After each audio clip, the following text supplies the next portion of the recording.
So today we're working on a 2015 Chrysler Town & Country 3.3 liter V6, and I wanted to take just a moment to explain something that just doesn't seem to be well documented on the internet. It is out there, but it's kind of hard to find, so I was hoping that by making another video it would be easier for others to find this information in the future. So today we're going to be using the AutoFix D1 Lite, which is my absolute favorite go-to scan tool. We have bigger and more expensive scan tools, but for everyday use for about 90% of problems, I just love this handy little scan tool. So the adaptive numerator is something that's unique to Chrysler. Sometimes you'll be working on a Chrysler product and be experiencing an obvious misfire, as you can see we have on this 3.3. Currently we're dealing with a cylinder 5 misfire issue. But you'll notice that the Chrysler product you're working on has an obvious misfire, but for some reason the scanner is not counting misfire counts. And what you'll discover is that Chrysler uses something called the adaptive numerator. Basically what that is the computer learning the profile of the crankshaft position sensor.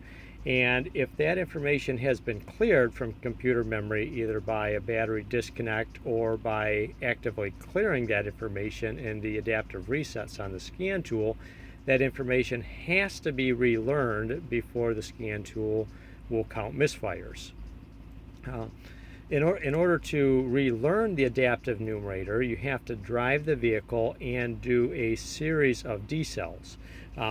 Presumably, if the vehicle has a misfire, it wouldn't be present on a engine decel situation, so the computer can get a clean picture of what the crankshaft profile looks like during a decel situation.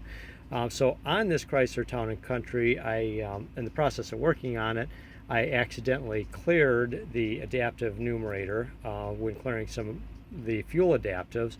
And in order to get it to start counting misfires again, actually had to go out and drive the vehicle in order to relearn the adaptive numerator.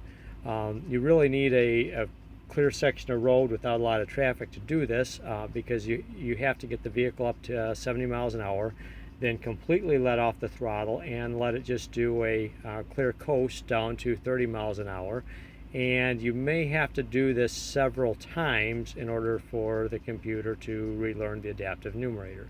What you will look at in order to find out if the adaptive numerator has been learned or not is what you see right here, the misfire monitor status.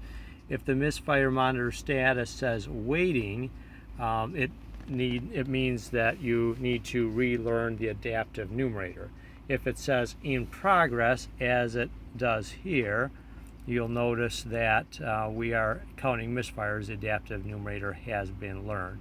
Now, just a note that information is applicable with the engine running. So with the key off, the misfire monitor status, meaning the learned status of the adaptive numerator, would be waiting, even if the adaptive numerator has been learned.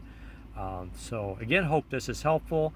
And again, the scanner we used for this was the AutoFix D1 Lite, which is available for less than $400, and it does about 95% of everything most shops need to do on a day-to-day basis. So just love this little thing. Hope this was helpful. Thanks for watching.